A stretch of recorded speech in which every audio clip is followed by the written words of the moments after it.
I want to thank Squarespace for sponsoring this episode and supporting the BCU from the very beginning. I'm excited to announce my new website, babi.sh, or as I like to call it, babi.sh. The ultimate destination for all things BCU. There's all the recipes from my videos, exclusive new recipes. You can search by genre or ingredient. You can even toggle between US and metric and scale the serving size. We heard your feedback about everything you wanted from the site, so that's what we did. You can get 10% off your first Squarespace order by visiting squarespace.com/Babish. My diet is ruined. I hope you're happy. Okay. 2 Renaissance wraps, no mayo, chili rings. I'll have the medieval meal. Yeah, 1 medieval meal. Hey, what's up guys? Welcome back to Binging with Babish, where this week we're taking a look at the Renaissance wrap from Shrek 2. Now, given this movie's medieval setting, I wanted to try to get a hold of the oldest ingredients I possibly could for each element, like the simple sheep's milk farmer's cheese, which would have been commonly available during medieval times. We're definitely not going full Townsend's in terms of accuracy, mostly because this is a wrap that was available at a fantasy carriage drive-thru. Speaking of which, next up is the wrap itself, for which I'm going to utilize the most ancient grains available. Whole, unrefined flours like 350 grams of einkorn, 100 grams of spelt flour, and 50 grams of dark rye flour. Mix that up to make sure everybody's well distributed, and then we're going to add some fat, 160 grams of room temperature lard, which we're going to break up and press between our fingers, almost like the initial butter stage of a pie dough, until all the lard is broken down into little tiny pieces. Then for the wet stuff, I have 70 grams of room temperature whole milk, 1 large egg, and 100 grams of water. Whisking these guys together until homogeneous, and then adding to the dry stuff, which we're going to start coaxing together into a rough ball of dough. If it's too dry, add water. If it's too wet, add flour. We want a well-hydrated dough that's tacky but not sticky, which we then gotta knead by hand for about 8 to 10 minutes. When your physical strength inevitably gives out, you can further build gluten networks by rolling out the dough, folding it back up, rotating, and repeating 3 to 4 times. Doesn't need to pass the window pane test or anything, but we need enough gluten to roll this guy out super duper thin. Put him in a bowl, cover him with a wetted towel, and let him rest for 20 to 30 minutes before dividing and rolling. Hack off a tangerine-sized hunk and roll it out with the assistance of flour if necessary, about as thin as you can get it, or roughly 3 millimeters. If the dough starts tearing, knead it for a few more minutes before resting and trying again. I grabbed a little bit too much dough, so I'm going to trim it down to my desired size. Then this guy's headed over to the stovetop, where we're going to realize that I lost the stove cam footage. And now I'm out of town, so I can't reshoot it. So here we are. But suffice it to say, I heat up a cast iron skillet until it's almost smoking and fry the sort of einkorn tortillas about 2 minutes per side until browned and bubbly.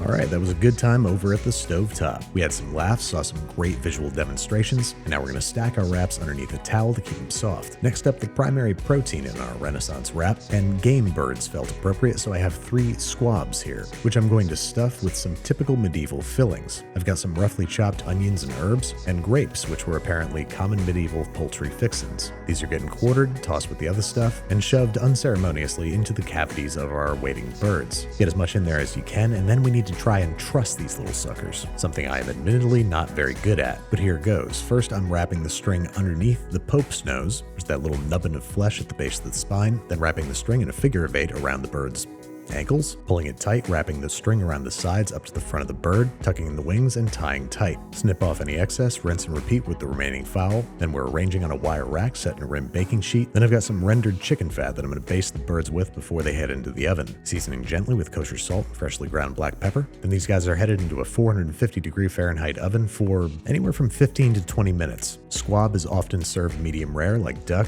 but bloody raw poultry in a wrap didn't sound quite right. Instead, I'm shooting for 145. Now for condiments. First, a quick pickled cabbage with some interesting spices. First, I'm thinly slicing half a head of cabbage and half a yellow onion, placing them in a heat-proof bowl, and adding 1 teaspoon kosher salt, 1 teaspoon anise seed, 1 teaspoon caraway seed, half teaspoon mustard seed, and half teaspoon of black peppercorns. Mix it up and make sure everybody's good and shuffled. And then over the top, we're pouring a boiling mixture of 8 ounces of water, 6 ounces of white vinegar, and 4 ounces of honey. Just one of the many slightly strange recipes we found at medievalcookery.com. Tamp things down to make sure everybody's submerged, cover, and let sit for at least 30 minutes, after which time you'll discover a batch of cabbage that doesn't look so awesome, but has a taste. First, I'm going to strain out all the urine-like liquid, look for a bite with all the individual spices attached, and as you're about to see, I'm literally taken aback physically by the flavor. It's savory and pickly and licoricey, but it's actually kind of good, and I think it'll play nicely with our roast squab, but it needs something really fatty and rich to balance it. And even though it wasn't invented until the mid-1700s, and even though fairy fairy godmother specifically asked for none of it on her Renaissance wrap.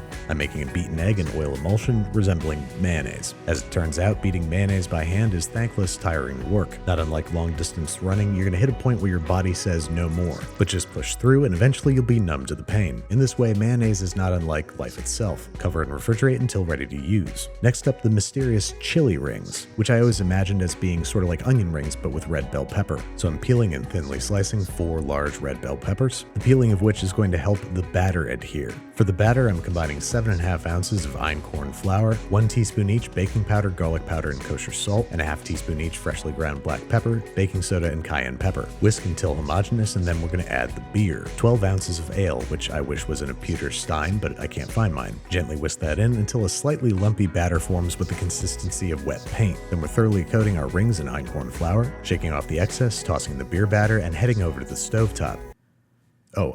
Heat lard to 350 degrees Fahrenheit and fry the rings for 3 to 5 minutes, flipping halfway through. Sorry again.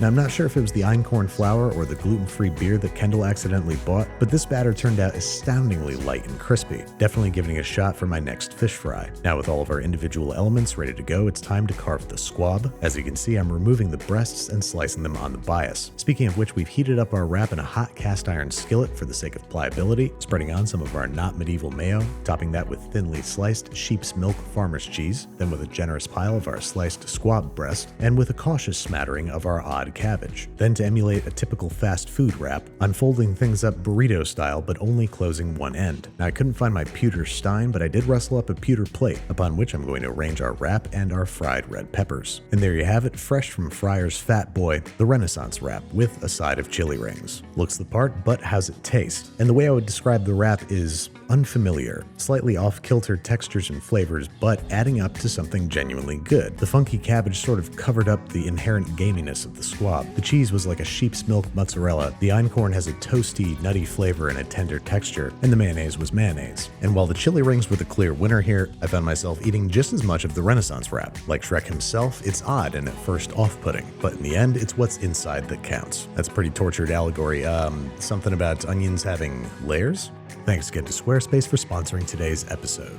From websites to online stores to domains to analytics, Squarespace is the all-in-one platform for you to build your online presence. All of my websites over the years have been with Squarespace, and I'm excited to share the new one, babi.sh. We were able to use Squarespace's website builder and custom integrations to create a site that provides a powerful cooking experience. If you want to try Squarespace for yourself, you can start your free trial today by visiting squarespace.com/Babish to get 10% off your first purchase.